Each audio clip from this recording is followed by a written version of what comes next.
Bismillahirrahmanirrahim. Alhamdulillah, salatu wassalamu ala Rasulillah wa ala alihi wa ashabihi wa man tabi'ahum bi ihsanin ila yaumiddin, amma ba'd. Para pemirsa yang dirahmati oleh Allah Subhanahu wa taala, pada kesempatan kali ini kita akan membahas suatu permasalahan yang sangat penting, yaitu permasalahan Lailatul Qadar. Suatu malam yang merupakan impian setiap muslim untuk bisa beribadah di malam tersebut, untuk bisa meraih dan mendapatkan keberkahan malam tersebut. Bagaimana tidak, Allah Subhanahu wa taala berfirman tentang malam tersebut, ya, bahwasanya khairun min alfi syahr, Lailatul Qadri khairun min alfi syahr, bahwasanya Lailatul Qadar lebih baik daripada 1000 bulan. Artinya barang siapa yang beribadah di malam tersebut, ya, salat malam, kemudian bertilawah Al-Qur'an pada malam tersebut, maka ibadahnya lebih baik daripada dia beribadah selama 1000 bulan yang tidak ada Lailatul Qadarnya. Dan kita tahu 1000 bulan 80 tahun lebih. Ini merupakan karunia yang Allah berikan kepada kaum muslimin. Oleh karenanya kaum muslimin berusaha mencari malam tersebut. Untuk membahas mengenai masalah Lailatul Qadar, saya buka dengan sebuah hadis, ya, yang diriwayatkan oleh Al-Imam Al-Bukhari dalam sahihnya dari sahabat Ubadah bin Samit radhiyallahu taala anhu.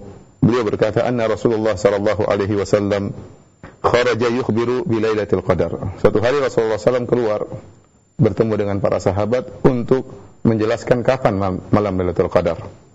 Fatalaha rajulani minal muslimin. Namun ternyata ada dua orang kaum muslimin bertengkar, berdebat. Faqala, maka Rasulullah SAW berkata, inni kharajtu li ukhbirakum bi Lailatul Qadar. Saya keluar untuk mengabarkan kepada kalian kapan Lailatul Qadar. Wa innahu talaha fulan wa fulan. Akan tapi ada dua orang yang bertengkar, sedang berdebat, bertengkar. Farufi'at, maka Allah pun mengangkat, menghilangkan, ya, ilmu tentang kapan Lailatul Qadar diangkat dariku, kata Nabi sallallahu alaihi wasallam. Wa asa an yakuna khairan lakum, dan semoga ini lebih baik bagi kalian.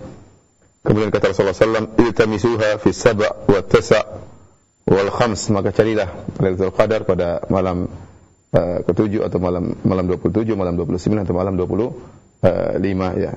Para pemirsa yang dirahmati oleh Allah Subhanahu wa taala, hadis ini adalah hadis yang sangat agung, ya, yang menjelaskan bahwasanya dahulu Rasulullah SAW pernah diberitahu oleh Allah tentang kapan Lailatul Qadar. Dan Rasulullah SAW ingin mengabarkan kepada umatnya kapan Lailatul Qadar tersebut. Akan tapi qadarullah, tatkala itu ada dua orang yang bertengkar, yang berdebat, sehingga dengan debatnya mereka ini, bertengkarnya mereka ini, menyebabkan diangkatnya ilmu kapan Lailatul Qadar. Akhirnya Rasulullah SAW mengatakan, wa asa'an yakuna khairan lakum, semoga ini lebih baik bagi kalian. Para ulama telah menjelaskan tentang hadis ini bahwasanya, ya, yang kita bisa ambil faedah dari hadis ini, bahwasanya perdebatan, pertikaian, ya, menghilangkan keberkahan. Ya, sampai-sampai Al-Hafidz Ibnu Katsir tatkala mengomentari hadis ini, dia mengatakan bahwasanya perdebatan bahkan dalam masalah ilmu akan bisa menghilangkan faedah ilmu dan bisa menghilangkan keberkahan ilmu. Dan Allah Subhanahu wa taala, ya, melarang pertikaian di antara kaum muslimin, ya. Wala tanaza'u fatafshalu wa tadhhabu rihukum. Kata Allah Subhanahu wa taala, janganlah kalian saling bertengkar, janganlah kalian saling berdebat, ya. Kalian akan kalah dan akan hilang kekuatan kalian. Oleh karenanya seorang muslim berusaha menghindarkan dirinya dari berbagai macam pertikaian dan pertengkaran, ya. Bahkan saya katakan dalam lingkup keluarga pun demikian, ya. Seorang suami bersabar, seorang istri juga bersabar, jangan sampai terjadi pertengkaran antara suami dan istri, ya, karena sebenarnya Allah menurunkan rahmat dan keberkahan pada suatu keluarga. Tatkala suami istri bertengkar, tatkala suami istri bertikai, ya, maka bisa jadi rahmat, keberkahan Allah angkat dari rumah tersebut. Lihatlah bagaimana dalam hadis ini Rasulullah SAW ingin mengabarkan kapan Lailatul Qadar, dan Nabi tahu tatkala ada dua orang sahabat bertengkar, maka hilanglah ilmu tersebut dari Nabi SAW. Akan tapi kata Nabi SAW, wa asa an yakuna khairan lakum, semoga ini lebih baik bagi kalian. Dari sini para pemirsa yang dirahmati oleh Allah Subhanahu wa taala, kapankah Lailatul Qadar? Ya, Rasulullah SAW menyuruh, ya, iltamisuha fil ashr awakhir. Rasulullah SAW menyuruh untuk mencarinya di 10 malam terakhir. Maka terjadi perselisihan di kalangan para ulama, ya, apakah Lailatul Qadar setiap tahun jatuh pada malam tertentu, ataukah Lailatul Qadar berpindah-pindah malamnya dari tahun ke tahun? Sebagian ulama, sebagian salaf berpendapat bahwasanya Lailatul Qadar, ya, terjadi pada malam tertentu. Ada yang mengatakan Lailatul Qadar pada malam 21, ada yang mengatakan Lailatul Qadar pada malam 25, ada yang mengatakan Lailatul Qadar pada malam 27. Dan pendapat jumhur ulama, ya, mengatakan bahwasanya Lailatul Qadar waktunya berpindah dari tahun ke tahun, ya, tidak mesti harus malam tertentu setiap tahun. Dan ini pendapat yang kuat, ya, ini pendapat yang kuat karena berdasarkan hadis-hadis di zaman Nabi SAW pernah terjadi Lailatul Qadar pada malam 21. Ini pernah terjadi Lailatul Qadar pada malam 21. Dan juga pernah terjadi Lailatul Qadar pada malam 27. Ini di zaman Nabi SAW. Ini dalil bahwasanya Lailatul Qadar berpindah, ya, dari tahun ke tahun. Oleh karenanya kita katakan bisa jadi misalnya tahun ini Lailatul Qadar terjadi pada malam 21, bisa jadi tahun depan pada malam 29, bisa jadi tahun depannya lagi pada malam 25, ya. Intinya berpindah-pindah dari satu malam ke malam yang lain di malam-malam ganjil di 10 malam terakhir. Dan Rasulullah SAW mengatakan wa asa an yakuna khairal lakum, dan bisa jadi diangkatnya penentuan kapan Lailatul Qadar dihilangkan dari Nabi SAW kapannya ini lebih baik bagi kalian. Seandainya ditentukan hari tertentu, maka bisa jadi kaum muslimin, ya, hanya beribadah pada malam tersebut, malam-malam yang akan ditinggalkan. Kalau kita tahu bulan Ramadan secara umum adalah bulan yang berkah, dari malam pertama sampai malam 30. Terlebih-lebih lagi 10 malam terakhir, ya. 10 malam terakhir adalah ibadah yang mulia di malam-malam tersebut. Oleh karenanya barang siapa yang beribadah dari malam pertama sampai malam 10, ya, di hari-hari terakhir bulan Ramadan atau pada 10 malam terakhir bulan Ramadan, maka pasti dia mendapatkan Lailatul Qadar. Sudah pasti dia mendapatkan Lailatul Qadar. Sebagian ulama berpendapat Lailatul Qadar hanyalah keistimewaan yang Allah berikan kepada kaum muslimin. Pada umat-umat terdahulu tidak ada Lailatul Qadar. Allah Subhanahu wa taala dengan rahmat-Nya dan kasih sayangnya memberikan Lailatul Qadar kepada kaum muslimin. Kenapa? Karena kaum muslimin umurnya tidak panjang, ya, sebagaimana sabda Nabi sallallahu alaihi wasallam dalam hadisnya, ya, bahwasanya a'mar ummati baina 60 ila 70 wa aqalla man yajuzu dzalik. Bahwasanya umur umatku antara 60 sampai 70 dan hanya sedikit yang melampaui umur 70 tahun. Berbeda dengan umat-umat terdahulu, ya, kita dapati umat terdahulu umur mereka panjang, umat kaum Nabi Musa, kemudian juga kaum Nabi Nuh, umur mereka panjang, mereka memiliki kesempatan untuk beribadah dalam tahun-tahun yang banyak. Kaum muslimin umur mereka pendek-pendek dan waktu ibadah mereka singkat. Oleh karenanya Allah ingin memuliakan mereka. Bagaimana caranya? Allah menjadikan malam Lailatul Qadar, sehingga kalau ada seorang hamba yang beribadah di malam tersebut, ya, di Lailatul Qadar, maka seakan-akan dia beribadah selama 83 tahun lebih. Ya, seandainya dia mendapatkan Lailatul Qadar selama 10 tahun, ya, berarti dia telah beribadah 830 tahun lebih. Seakan-akan umurnya dipanjangkan oleh Allah Subhanahu wa taala. Maka ini merupakan kenikmatan yang luar biasa, anugerah dari Allah Subhanahu wa taala. Sampai-sampai karena mulianya Lailatul Qadar, Allah turunkan surat khusus tentang Lailatul Qadar. Inna anzalnahu fi Lailatul Qadar wa ma adraka ma Lailatul Qadar. Lailatul Qadri khairun min alfi syahr. Tanazzalul malaikatu wa ruhu fiha. Kata Allah Subhanahu wa taala, ya, kami turunkan Al-Qur'an di malam Lailatul Qadar. Mulia. Allah tidak menurunkan Al-Qur'an di sebarang malam. Allah pilih malam terbaik, yaitu malam Lailatul Qadar. Dialah malam terbaik selama setahun, malam Lailatul Qadar. Inna anzalnahu fi lailatin mubarakah. Dalam ayat yang lain kata Allah, kami turunkan Al-Qur'an di malam yang penuh berkah, yaitu malam Lailatul Qadar. Wa ma adraka ma Lailatul Qadar. Tahukah Anda apa itu malam Lailatul Qadar? Ini pertanyaan yang menunjukkan agungnya Lailatul Qadar. Dan Lailatul Qadar dinamakan dengan Lailatul Qadar ada beberapa sebab dijelaskan oleh para ulama. Ya, dinamakan dengan Lailatul Qadar, ya, karena malam tersebut Lailatun Dzatul Syaraf atau Dzatul Qadar, malam yang memiliki kemuliaan. Jadi Al-Qadar, ya, dalam bahasa Arab maknanya bisa jadi Asy-Syaraf, yaitu kemuliaan. Jadi malam tersebut malam yang mulia, malam yang penuh berkah. Dinamakan juga dengan Lailatul Qadar kata para ulama karena pada Lailatul Qadar, ya, diturunkan Al-Qur'an, Dan pada malam Lailatul Qadar juga dalam ayat yang lain disebutkan Lailatul Qadar diturunkan takdir Allah Subhanahu wa taala. Jadi takdir Allah Subhanahu wa taala ada yang disebut dengan takdir sanawi. Apa yang dimaksud dengan takdir sanawi? Takdir tahunan. Yaitu kita tahu takdir seluruh makhluk telah dicatat oleh Allah Subhanahu wa taala di Lauhul Mahfuz. Yang tahu hanyalah Allah Subhanahu wa taala.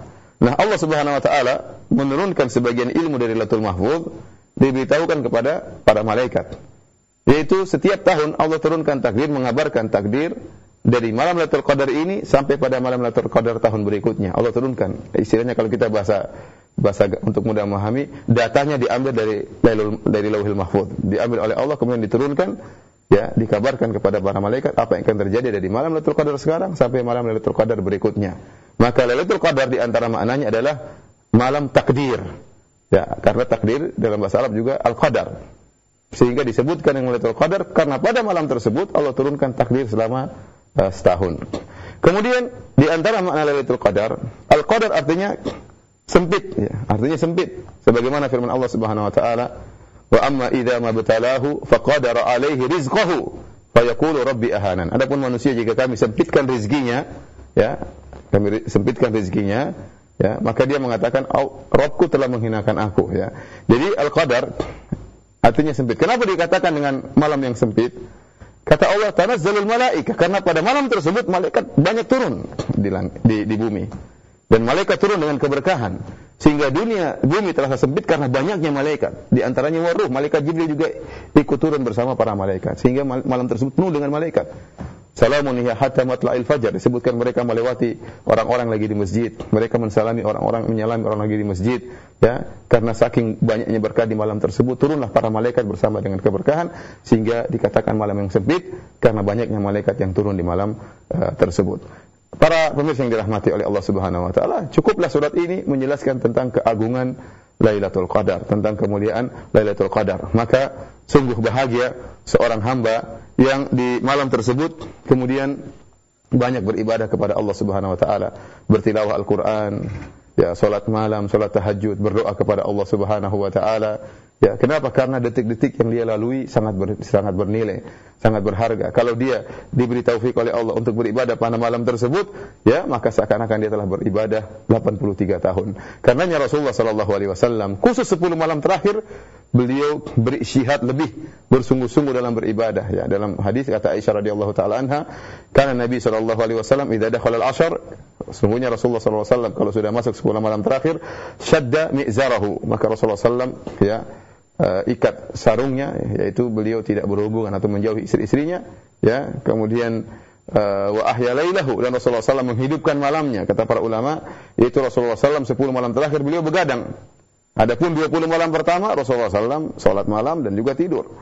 Akan tapi khusus 10 malam terakhir tatkala beliau iktikaf, beliau begadang, menghidupkan malam beliau dengan beribadah, berdoa, membaca Quran, salat malam dan ibadah-ibadah yang lainnya, ya. Rasulullah SAW sengaja untuk menghidupkan malam tersebut. Kenapa? Mencari malam Lailatul Qadar.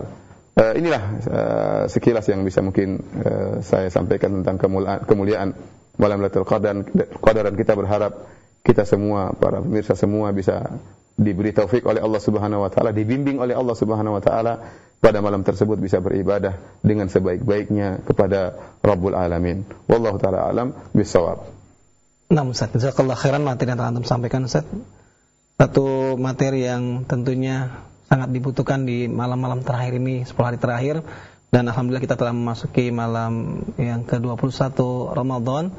Mudah-mudahan pembahasan ini tentunya akan memberikan kebaikan buat kita, sehingga banyak kaum muslimin yang bisa berlomba-lomba untuk mendapatkan malam Lailatul Qadar. Nabi khatul Islam azan ya Allah wa iyyakum. Untuk selanjutnya kami buka sesi soal jawab untuk Anda semua yang ingin bertanya kepada Ustadz tentang pembahasan kita tentang malam Lailatul Qadar, dan sangat diharapkan sekali pertanyaan Anda sesuai dengan materi yang beliau sampaikan di kesempatan malam hari ini. Untuk yang pertama, kami akan angkat satu pertanyaan melalui pesan singkat Ustadz dari SMS dari pendengar kita dan pemirsa Roja TV di Jambi. Beliau bertanya, Ustadz, dari jam berapakah kita mulai beribadah untuk mendapatkan malam Lailatul Qadar? Apakah masuknya setelah maghrib atau setelah isya, atau bisa dilakukan ketika di pertiga malam, Ustaz?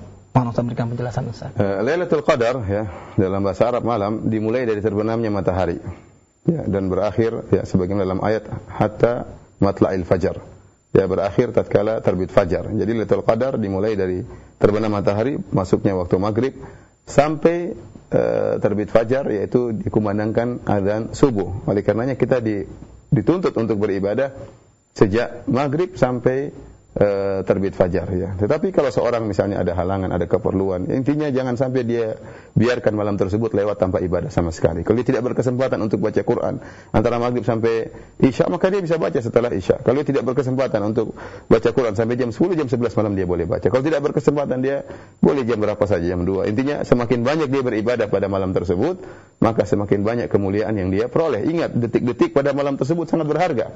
Ya, kalau kita matematikakan ini sekedar sebagai logika saja ya, bukan hanya sekedar untuk memotivasi, bukan artinya dalil atau suatu pembahasan yang pasti, hanya sekedar kalau kita logikakan seandainya malam di Indonesia 10 jam dan Allah mengatakan Lailatul Qadar lebih baik daripada 1000 bulan. Taruhlah 1000 bulan 83 tahun. Taruhlah 80 tahun. 10 jam sama dengan 80 tahun. Berarti kalau kita beribadah selama sejam di malam Lailatul Qadar, minimal kita mendapatkan seperti 8 tahun ya. Orang berzikir selama 1 jam seperti zikir selama 8 tahun. Siapa yang kuat istighfar, astagfirullah. Dia baca Quran selama sejam seakan-akan dia seperti 8 tahun. Apalagi kalau dia baca Quran 2 jam, apalagi salat malam 2 jam. Serta dengan zikir dengan tangisan kepada Allah Subhanahu wa taala. Semuanya bernilai. Oleh karenanya malam Lailatul Qadar detik-detiknya sangat bernilai, dilipat gandakan oleh Allah Subhanahu wa taala. Ya kalau saya katakan tadi malam 10 jam ini nilainya seperti 83 tahun. Maka jangan kita lewatkan detik-detik tersebut. Artinya kalau seorang tidak mampu beribadah maghrib sampai isya ada keperluan, maka dia beribadah di waktu yang lain. Dan saya ingatkan kepada para pemirsa ya isi hari-hari malam Lailatul Qadar dengan ibadah. Apa saja yang penting ibadah, apakah istighfar, baca Quran, salat malam, apakah mengikuti pengajian ya. Intinya untuk mengagungkan Allah di malam tersebut. Dan saya ingatkan hati-hati jangan sampai pada malam tersebut disibukkan dengan hal yang tidak bermanfaat ya. Jalan-jalan di mall ya. Lihat-lihat sana sini, kemudian nonton sinetron ya. Ketawa ketiwi yang tidak bermanfaat ya. Ingat ini malam yang mulia ya. Nanti setelah itu bolehlah kita kalau ada kegiatan yang lain. Ini cari 10 malam terakhir, cari keberkahan dari Allah Subhanahu wa taala. Bisa jadi Anda diberi taufik dan meraih kemuliaan pada tahun ini, mendapatkan Lailatul Qadar, dan bisa jadi ini merupakan sebab Anda untuk mulia di surga Allah Subhanahu wa taala. Nah, Ustaz, jazakallahu khairan. Jawaban telah memberikan Ustaz luar biasa sekali. Ternyata keutamaan yang sangat banyak sekali yang bisa kita dapatkan di malam Lailatul Qadar. Nah, untuk berikutnya kami akan angkat pertanyaan melalui via telepon. Bagi Anda yang bertanya bisa Anda menghubungi kami di 0218236543. Ya. Assalamualaikum. Ya. Assalamualaikum. Waalaikumsalam warahmatullahi wabarakatuh. Dengan siapa Bapak dan di mana? Dari Bandung dengan Pak Jajang. Pak Jajang, ya silakan Pak Jajang. Assalamualaikum Ustaz. Waalaikumsalam ngatu. Ini tentang salat malam. Apakah ada salat malam atau cukup dengan melaksanakan salat tarawih saja gitu? Karena Nabi melaksanakan salat tarawih pada tengah malam. Bagaimana itu? Ya. Mohon diulang Bapak. Pak Jajang. Tentang salat malam. Salat malam kita salat tarawih dilaksanakan pada malam. Apabila kita telah melaksanakan salat tarawih, apakah ada di salat malam? Oh, ya. Baik, terima kasih Pak Jajang. Ya. Diulang pertanyaannya. Pertanyaan ini. Jadi beliau Pak Jajang dari Bandung bertanya, apakah setelah melaksanakan salat tarawih, adakah lagi salat malam, Ustaz? Pada malam-malam bulan Ramadan ya, dianjurkan kaum muslimin untuk melaksanakan salat tarawih ya, berjamaah di masjid-masjid kaum muslimin. Dan Rasulullah SAW di zaman beliau pernah salat tarawih berjamaah selama kalau tidak salah 3 malam. Hanya saja Rasulullah SAW tidak melanjutkan tiap malam karena beliau khawatir akan diwajibkan oleh Allah Subhanahu wa taala. Rasulullah SAW sayang sama umatnya. Ya, kalau seandainya salat malam diwajibkan, salat tarawih diwajibkan, akan sangat memberatkan umat Islam. Oleh karenanya Rasulullah SAW salat, kemudian beliau libur, kemudian salat, beliau liburkan, tidak salat tarawih bersama para sahabat, sehingga para sahabat datang menanti kapan keluar Rasulullah SAW keluar ke masjid untuk salat bareng. Ternyata Rasulullah SAW tidak keluar, dan Rasulullah SAW kabarkan, saya tahu kalian tadi malam menantiku, tapi saya khawatir akan diwajibkan kepadaku salat tarawih. Oleh karenanya Rasulullah SAW tidak keluar tatkala itu, dan setelah Rasulullah SAW wafat, maka hukum tidak akan berubah ya. Berarti salat tarawih hukumnya tidak wajib. Karena para sahabat sudah tahu salat tarawih hukumnya tidak wajib, maka mereka melaksanakan salat tarawih tiap malam. Tiap malam di zaman Umar bin Khattab dihidupkanlah radhiyallahu anhu salat tarawih tiap malam bersama kaum muslimin, karena meskipun dilaksanakan tiap malam tidak perlu dikhawatirkan akan berubah hukumnya, status dari sunnah menjadi wajib. Dan Rasulullah SAW tatkala salat tarawih, Rasulullah SAW berkata kepada para sahabat satu malam, Rasulullah SAW salat sampai tengah malam. Ya, sampai tengah malam selesai. Ya, biasanya Rasulullah SAW salat sampai menjelang sahur. Namun satu malam Rasulullah SAW salat di awal malam sampai tengah malam bersama para sahabat. Setelah selesai tengah malam, para sahabat masih semangat beribadah. Ya. Maka mereka berkata, "Ya Rasulullah, lau nafaltana baqiyata lailatina hadhihi." Ya Rasulullah, bagaimana kalau dilanjutkan lagi? Masih ada tengah malam, kita ingin salat malam lagi. Lihat bagaimana semangat para sahabat ya. Kalau mungkin sebagian kita imamnya selesai, alhamdulillah ya. Alhamdulillah sudah selesai ya. Kalau semakin cepat semakin mantap. Tidak, para sahabat dahulu Rasulullah SAW selesai itu pun sudah entah berjam-jam, sudah lewat tengah malam. Para sahabat masih minta tambah untuk dilanjutkan sampai menjelang subuh. Namun Rasulullah SAW sayang kepada umatnya. Kata Rasulullah SAW, ya, man shallama al-imami hatta yansarif kutiba lahu qiyamul lailah. Barang siapa yang salat bersama imam sampai selesai, itu salat tarawih, sampai selesai imamnya selesai, maka dicatat baginya salat semalam suntuk.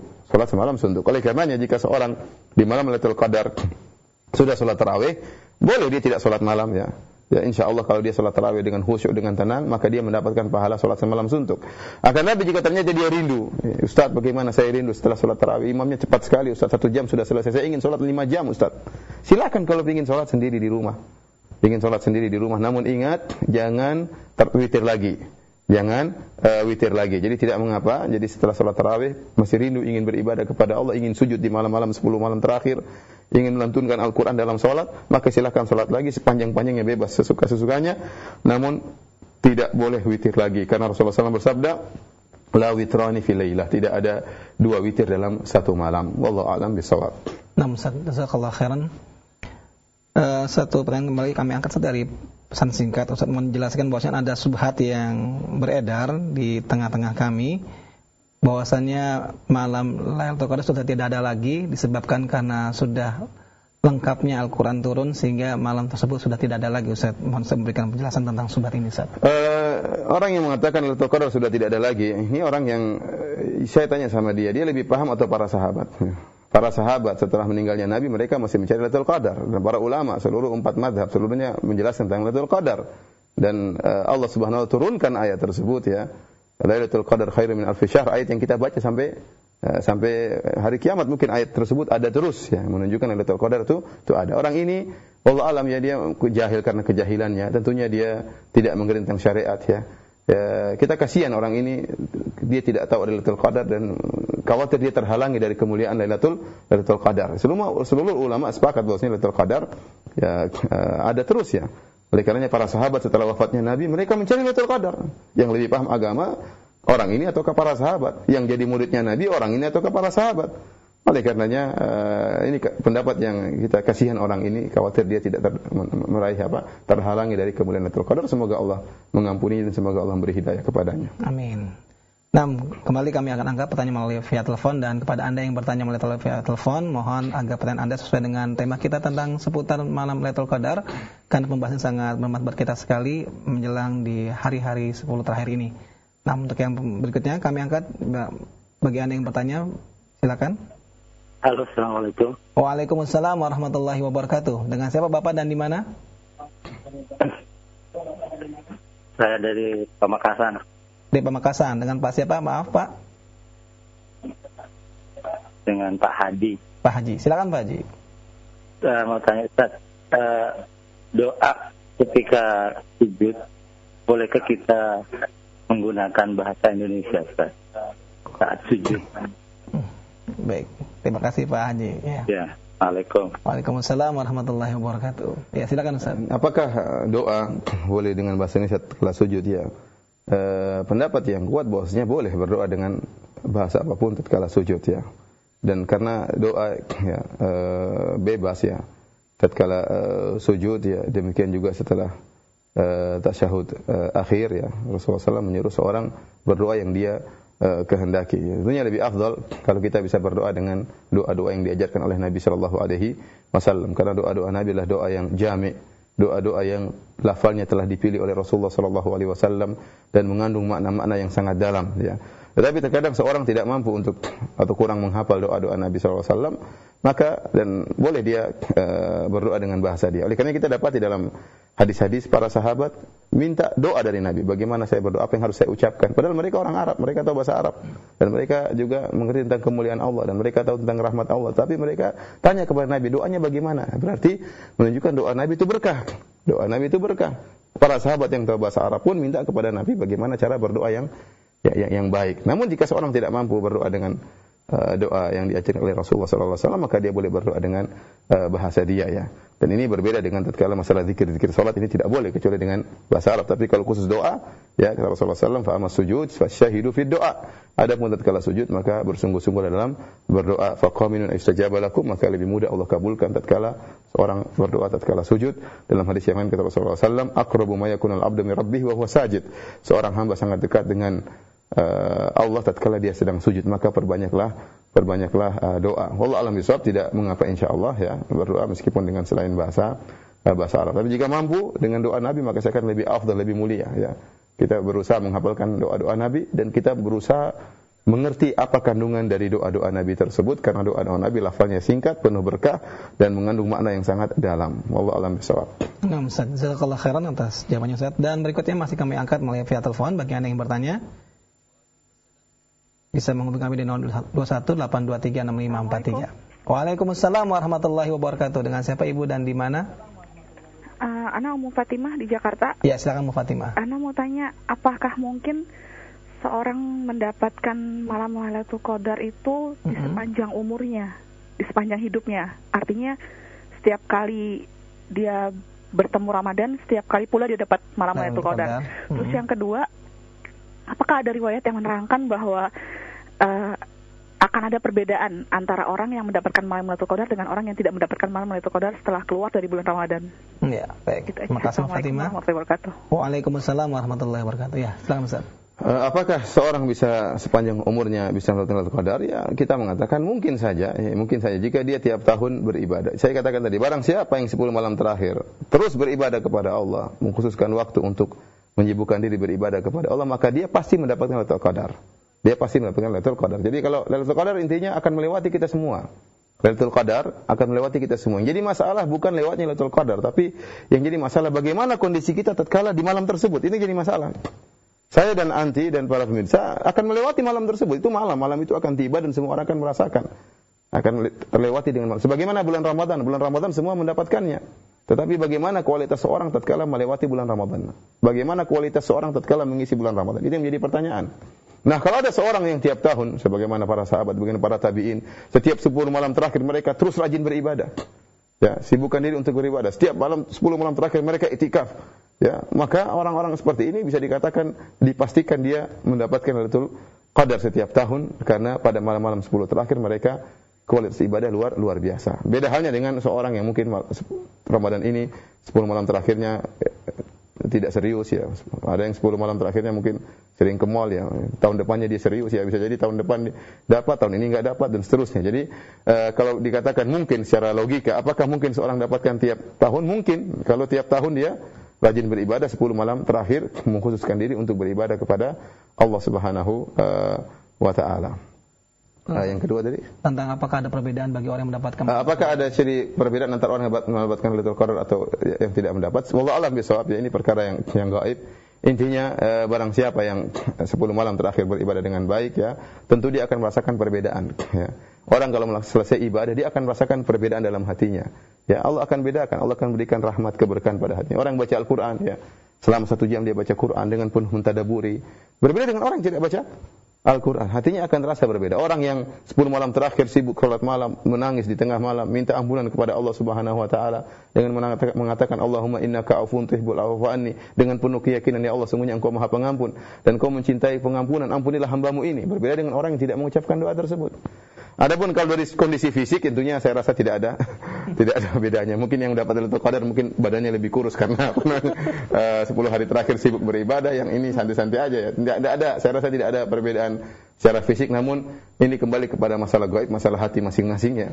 Orang yang beribadah ya 10 malam, terutama misalnya 10 malam terakhir dia sisihkan uang untuk pergi ke Mekah, ke Madinah beribadah, pasti dia merasakan perbedaan kalau dia ikhlas karena Allah Subhanahu wa taala. Makanya kita dapati orang tiap tahun rindu ingin beribadah di Mekah dan Madinah. Kenapa? Dia merasakan istilahnya aura yang berbeda, istilahnya kenikmatan yang lain beribadah di Al-Haramain ya.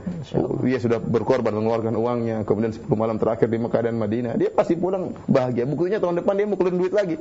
Kenapa? Dia merasakan ada yang lain yang dia dapatkan. Adapun orang 10 malam terakhir di mall cari baju baru ke sana terus jalan-jalan sini, makan terus, makan dulu, ya gimana dia? Ya ada kelainan, itu badannya semakin berisi. Wallahu a'lam bishawab ya, wallahu a'lam bishawab. Semoga kita semua mendapatkan Lailatul Qadar. Amin. Jazakallahu khairan atas jawaban yang telah diberikan. Dan kembali kami angkat pertanyaan melalui pihak telepon bagi Anda yang bertanya di 0218236543. Iya. Ya, Nam. Halo, assalamualaikum. Waalaikumsalam warahmatullahi wabarakatuh. Dengan siapa Bapak dan di mana? Muhammad Anditri ya. Ya, silakan Pak Muhammad. Dari Semarang Bapak. Ya, silakan Pak. Ustaz. Ya. Ya. Malam Lailatul Qadar itu berarti jatuhnya pada waktu malam Bapak. Iya. Di Indonesia itu malam, di Amerika adalah siang atau kebalikannya. Apakah malam Lailatul Qadar itu jatuh pada waktu Arab atau waktu Amerika, begitu Pak? Ya, pada hari itu. Apakah berarti malam Lailatul Qadar itu kan sepertinya bergilir begitu Pak? Mulai dari timur ke barat begitu. Ya, pertanyaan kami Bapak, apakah yang ada di kutub utara sebagai misal itu tidak ada dalam waktu tertentu, tidak ada malamnya, atau sepenuhnya adalah siang, hanya 2 jam kemungkinan itu malam? Islam itu diturunkan adalah untuk semua umat manusia. Ya, baik. Nah, sehingga apakah yang dimanakah sebenarnya Lailatul Qadar itu mulai dari maghrib habis matahari tenggelam sampai dengan Lailatul Qadar fajar begitu. Baik, Bapak. Mohon penjelasan Bapak. Baik, terima kasih Pak Muhammad. Matur nuwun. Sama-sama Bapak. Jadi matur nuwun. Iya, Pak. Pada Pak Muhammad yang dirahmati oleh Allah Subhanahu wa taala, intinya kita kembali kepada ayat-ayat atau ayat yang Allah turunkan bahwasanya Lailatul Qadar terjadi di malam hari. Dan patokan malam tersebut ya kembali kepada malam masing-masing ya. Masing-masing setiap negeri ada malamnya, maka disitulah malam Lailatul Qadar. Artinya seperti Indonesia mulainya ya sejak terbit matahari sampai terbit fajar di tempat kita berada. Di tempat kita berada ya. Dan ini bukan kita mengikuti malamnya di Arab Saudi misalnya, tempat turunnya Al-Quran ya. Tidak, sebagaimana sholat tidak kita ikuti jam di Arab Saudi. Masing-masing jadwal sholat ada jadwalnya. Seperti juga bisa jadi di Saudi lagi sholat misalnya asar, di Indonesia sudah sholat isya misalnya. Jadi kembali kepada masing-masing malam, dan ini kemudahan yang Allah berikan ya. Kalau seandainya harus mengikuti jadwal Saudi, bagaimana dengan umat-umat terdahulu 100 tahun lalu, 200 tahun lalu yang belum ada misalnya jam, tidak tahu di Saudi jam berapa ya. Oleh karenanya hal ini kembali kepada malam masing-masing, dan ini karena Islam turun untuk seluruh umat manusia, maka kembali kepada malam masing-masing ya, di mana dia berada, maka itulah berlaku malam Lailatul Qadar. Adapun pertanyaan Bapak bahwasanya ada sebagian tempat mungkin di kutub utara yang mungkin tidak ada malamnya sama sekali. Wallahu alam ya, kita serahkan kepada Allah Subhanahu wa taala tentang hal tersebut ya. Tentunya Allah Maha Adil ya. Tetapi kalau kita perhatikan secara umum di atas muka bumi ini ya, di atas muka bumi ini ada malam, ada siang. Ini secara umum ya. Taruhlah misalnya suatu tempat malam cuma 2 jam, 2 jam itu sangat bernilai di sisi Allah Subhanahu wa taala. Kalau ada tempat tidak ada malamnya sama sekali, bukan berarti kemudian Lailatul Qadar batal, tidak. Ya, artinya secara umum di dunia ini ada malam dan ada siang. Mungkin ada tempat-tempat tertentu tidak ada malamnya, bisa jadi dalam waktu-waktu tertentu. Kebetulan di bulan Ramadan pada hari-hari tersebut tidak ada malamnya ya. Kita tidak tahu, yang jelas Allah Maha Rahmat ya, orang tersebut, mereka tersebut tentunya ada kekhususan yang Allah akan berikan kepada mereka. Sama seperti bulan puasa. Bulan puasa pun ada, kalau tidak ada malamnya bagaimana dia, apakah kemudian puasa batal? Tidak ada puasa, maka syariat puasa dibuang? Ya, tentunya tidak. Ulama telah membahas, kalau ada suatu tempat yang selama beberapa bulan tidak ada malamnya sama sekali, ya maka bagaimana cara puasanya? Maka mereka mengikuti misalnya malam dan siang negeri terdekat yang ada malam siangnya. Bukan berarti kita katakan berarti syariat puasa batal. Tidak bisa ya. Jangan sampai terbetik dalam benak kita, ya, kalau begitu Lailatul Qadar tidak perlu ada, buktinya ada suatu tempat yang tidak ada malamnya. Jawabannya sama, kalau begitu syariat puasa kita buang aja. Syariat salat pun buang saja. Di tempat lain enggak ada salat malamnya, enggak ada, berarti enggak ada salat maghrib, enggak ada salat isya, enggak ada salat subuh. Ada jalan keluarnya. Oleh karenanya di Sahih Muslim para sahabat pernah bertanya kepada Nabi, tatkala Rasulullah SAW mengabarkan akan turun Dajjal di akhir zaman. Dan kata Rasulullah SAW, yaumun kasana, yaumun kasyahr, yaumun ka jum'ah, wa yaumun wasairu ayyami ka ayyamikum. Kata Rasulullah SAW, Dajjal akan tinggal 40 hari di atas muka bumi. Ada sehari seperti setahun. Jadi seharian penuh seperti 365 hari. Artinya malamnya sekitar setengah tahun, siangnya seperti setengah tahun. Kemudian ada sehari yang umur seperti sebulan, yaitu malamnya panjangnya bukan 12 jam malamnya, tapi 15 hari. Kemudian siangnya juga 15 hari. Ada sehari yang seperti seminggu, ada sehari yang sisa harinya seperti hari-hari yang lain. Dan Allah Maha Kuasa atas segala sesuatu. Allah mampu melakukan segala sesuatu. Nah, para sahabat bertanya, ya Rasulullah, al-yawm alladhi kasana, ya Rasulullah, sehari yang seperti setahun, apakah cukup bagi kita salat 5 waktu? Ya. Jadi selama sehari yang ukurannya seperti 365 hari, apa cukup 5 waktu? Kata Rasulullah, tidak cukup, tapi perkirakanlah setiap 24 jam 5 waktu. Meskipun siang terus, setiap 24 jam ada 5 waktu. Oleh karenanya Islam rahmat bagi kaum muslimin, justru di antara bentuk rahmat Islam, masing-masing malamnya kembali kepada masing-masing daerah. Adapun orang yang tidak ada malamnya, bukan berarti kemudian Lailatul Qadar dibuang, sebagaimana bukan berarti syariat salat maghrib, salat isya dibuang, demikian juga bukan berarti syariat puasa dibuang, tetapi ada pembahasan di kalangan para ulama, di antaranya dikatakan dia mengkira-kirakan waktunya sebagaimana negara tetangga yang dekat dengan dia, ya, diperkirakan waktunya antara malam dan siang. Ataupun kalau ternyata tidak bisa ada negara tetangga yang bisa diikuti, maka dia perkirakan setiap 24 jam ada 5 waktu diperkirakan. Wallahu alam bisawab. Nah, Ustaz, jazakallahu khairan. Dan kembali kami angkat satu pertanyaan berikutnya dari para pendengar yang ingin membahas secara lebih panjang lebar tentang malam Lailatul Qadar. Kami persilakan di 0218236543, ya. Naam. Ya, baik. Kami akan angkat pertanyaan melalui pesan singkat, Ustaz. Mohon dijelaskan tentang malam Lailatul Qadar ini, apakah bagi wanita muslimah yang terhalang untuk iktikaf di masjid, apakah dia tetap bisa mendapatkan malam Lailatul Qadar ini bagi mereka yang memang tidak bisa iktikaf di masjid, Ustaz?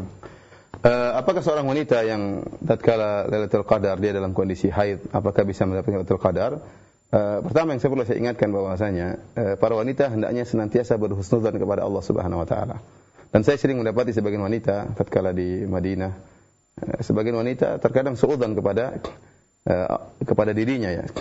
Seperti tatkala haji kemudian di padang Arafah, "Ustaz, saya dalam kondisi datang bulan ya Ustaz. Ini semua mungkin karena dosa-dosa saya waktu di tanah air, sehingga waktu hari Arafah dalam kondisi apa? Datang bulan, ya. Mungkin saya dulu durhaka sama suami, ya mungkin juga." Tetapi sungguhnya masalah haid, ya, itu tidak ada kaitannya dengan dosa. Artinya memang itu suatu perkara yang berlaku pada seorang wanita. Oleh karenanya di zaman Nabi SAW, tatkala Aisyah radhiyallahu taala anha melaksanakan haji, Aisyah menangis tatkala dia haid, ya, karena tidak bisa beribadah sebagaimana wanita teman-temannya yang lain. Maka Rasulullah SAW mengatakan, "Inna hadza amrun katabahu Allah ala banati Adam." Masalah haid adalah masalah perkara yang Allah tetapkan bagi putri-putri Adam, bagi para wanita. Dan bisa jadi 10 malam terakhir seorang wanita datang bulan, ya. Ya, lantas apakah dia tidak bisa mendapatkan Lailatul Qadar? Jawabannya tak bisa. Aisyah radhiyallahu taala anha tidak iktikaf di zaman Nabi sallallahu alaihi wasallam. Aisyah tidak iktikaf, ya. Dan Aisyah bertanya, "Ya Rasulullah, ara'aita law alimtu ayya lailatul qadar hiya, madza aqul?" Atau kama qalat, dia mengatakan, "Ya Rasulullah, bagaimana menurut engkau jika saya tahu malam ini Lailatul Qadar, apa yang harus aku ucapkan?" Kata Rasulullah SAW, "Quli Allahumma innaka afuwun tuhibbul afwa fa'fu anni." Ya Allah, sungguhnya, katakanlah, ya Allah, Allahumma innaka afuwun, sungguhnya engkau Maha Pengampun, tuhibbul afwa, engkau menyukai ampunan, fa'fu anni, maka maafkanlah aku. Maka seorang wanita yang haid atau wanita yang tidak iktikaf bisa mendapatkan Lailatul Qadar, ya. Bagaimana caranya? Intinya dia mengisi hari-harinya dengan ibadah. Meskipun dia haid, masih banyak yang bisa dilakukan. Contohnya dia bangunkan anak-anaknya untuk salat malam. Contohnya dia bangunkan anak-anaknya untuk baca Al-Quran. Contohnya dia membantu suami tatkala iktikaf, diantar makanan ke masjid misalnya. Ya, contohnya dia banyak istighfar dan banyak mengucapkan Allahumma innaka afuwun tuhibbul afwa anni, ya. Atau dia mendengarkan pengajian. Intinya dia isi hari-harinya ya dengan ibadah. Bukan sebaliknya, sudah mentang-mentang haid seakan-akan bebas lagi libur, maka nonton sinetron, main game, macam-macam ya. Malam Lailatul Qadar main game, malam Lailatul Qadar nonton sinetron. Bukan demikian. Meskipun dia haid, dia masih bisa berzikir, masih bisa beribadah. Bahkan sebagian ulama berpendapat wanita haid, ini pendapat ya, wanita haid juga boleh membaca Al-Quran, tidak boleh menyentuhnya, karena wanita haid tidak bisa dikiaskan dengan wanita yang junub. Ada khilaf di kalangan para ulama, dan saya sendiri lebih condong pada pendapat bolehnya wanita haid membaca Al-Quran dengan tidak langsung menyentuhnya. Jadi tetap diisi dengan ibadah yang dia bisa dia lakukan. Di malam Lailatul Qadar dia juga bisa bersedekah, dia bisa telepon orang tua, bisa berbakti, menyenangkan hati orang tua, banyak yang bisa dia lakukan meskipun tidak salat. Wallahu a'lam bishawab. Nah, jazakallahu khairan atas jawabannya, Ustaz. Dan kami akan angkat satu pertanyaan terakhir di kesempatan malam hari ini melalui via telepon. Silakan. Halo. Ya. Halo. Assalamualaikum. Waalaikumsalam warahmatullahi wabarakatuh, Bapak. Dengan siapa Bapak dan di mana? Dengan Bapak Dadan di Bandung, Pak. Ya, Pak Dadan, silakan Pak Dadan. Ini mau tanyakan Pak Ustaz. Pendapat Imam Asy-Syafi'i ya. Barang siapa yang mengerjakan salat Isya subuh di malam Lailatul Qadar, berarti ia telah menghidupkan malam tersebut. Itu bagaimana Pak? Pendapatnya itu bisa diterima atau tidak? Bapak ulang kembali Pak, pertanyaan Pak, maaf. Ya, Imam Asy-Syafi'i pernah mengatakan barang siapa yang mengerjakan salat Isya dan subuh di malam Qadar, berarti ia telah menghidupkan malam tersebut. Nah, baik. Baik, Mas Pak Dadan. Bagaimana proses, apakah bisa diterima gitu? Ya, baik. Terima kasih Ustaz. Assalamualaikum warahmatullahi wabarakatuh. Waalaikumsalam warahmatullahi wabarakatuh. Silakan Ustaz. Mengenai pendapat perkataan Imam Syafi'i rahimahullahu taala, ya, maka saya tidak tahu apakah itu dari saya, karena keterbatasan ilmu saya dan kurang ilmu saya tidak tahu tentang perkataan Imam Syafi'i tersebut. Namun seandainya pendapat tersebut atau perkataan tersebut, statement tersebut terucap dari Imam Syafi'i rahimahullah, kita tahu akan mulianya Imam Syafi'i, tingginya ilmu Imam Syafi'i. Beliau mengatakan berdasarkan pertanyaan Bapak ini, barang siapa yang salat Isya dan salat subuh di malam Lailatul Qadar, maka sungguh dia telah mendapatkan Lailatul Qadar. Maka saya katakan ini perkataan istilahnya minimal dia mendapatkan kemuliaan Lailatul Qadar, dan tentunya berbeda-beda kualitas seorang yang mendapatkan Lailatul Qadar. Saya katakan tadi, semua orang akan dilewati Lailatul Qadar. Ada orang Lailatul Qadar dilewati dengan maksiat. Sebagaimana bulan Ramadan. Bulan Ramadan akan melewati. Orang-orang kafir juga dilewati oleh bulan Ramadan, tapi mereka kufur kepada Allah. Para pelaku maksiat juga dilewati oleh bulan Ramadan, namun mereka bermaksiat kepada Allah Subhanahu wa taala. Minimal orang tatkala Lailatul Qadar dia menjalankan kewajiban. Minimal dia salat Isya, ya salat Maghrib, salat Isya, salat subuh, apalagi dia berjamaah. Namun Imam Syafi'i rahimahullah mungkin sedang berbicara tentang minimal seorang mendapatkan sebagian dari kemuliaan Lailatul Qadar. Tentunya berbeda dengan seorang yang kemudian iktikaf, kemudian salat malam, ya tentu kualitasnya jauh berbeda, sebagaimana Nabi sallallahu alaihi wasallam dan para sahabatnya menyengajakan untuk bergadang di malam tersebut untuk beribadah kepada Allah Subhanahu wa taala. Maka mungkin Allah alam bisawab, maksud dari Imam Syafi'i, barang siapa yang melaksanakan kewajiban di malam tersebut, salat Isya, salat subuh, dia telah mendapatkan, artinya meraih secercah kemuliaan Lailatul Qadar, akan tapi berbeda kualitasnya dengan orang yang menghidupkan malam-malam tersebut dengan banyak ibadah. Wallahu a'lam bishawab. Ini mungkin saja yang bisa kita sampaikan pada malam hari ini. Selanjutnya saya kembalikan kepada Akhi Umar hafizahullah taala. Memang Ustaz, jazakallahu khairan atas materi dan juga jawaban-jawaban yang telah antum sampaikan saat kesempatan malam hari ini. Dan untuk berikutnya Ustaz, mungkin motivasi dari antum Ustaz untuk kaum muslimin dalam menghidupkan malam-malam terakhir ini di bulan Ramadan, motivasi yang tentunya bisa membangkitkan semangat kita saat dalam beribadah. Silakan Ustaz. Saya memotivasi diri saya dan juga kepada para pemirsa sekalian, ya. Yang pertama saya katakan bahwasanya kita tidak tahu kapan kita dipanggil oleh Allah Subhanahu wa taala. Kita tidak tahu apakah hari-hari ke depan kita masih bisa beribadah kepada Allah Subhanahu wa taala. Apalagi tahun depan. Jangankan tahun depan, hari-hari ke depan apa kita masih bisa beribadah kepada Allah, kita tidak tahu. Sekarang Allah berikan Anda kehidupan, Allah berikan Anda kesempatan. Kesempatan belum tentu terulang lagi. Beribadah semaksimal mungkin. Bisa jadi malam-malam ini kalau Anda hidupkan dengan beribadah kepada Allah, bisa menghapus catatan hitam yang telah lalu, yang telah Anda torehkan dalam buku catatan amal Anda, dan bisa menghilangkan dosa-dosa yang pernah Anda lakukan. Maka sisihkan waktu, ya, semangatkan diri untuk beribadah di malam-malam yang penuh keberkahan ini, ya. Semoga Allah Subhanahu wa taala memberi taufik kepada kita semua untuk semangat beribadah di 10 malam terakhir ini. Wallahu taala alam bisawab.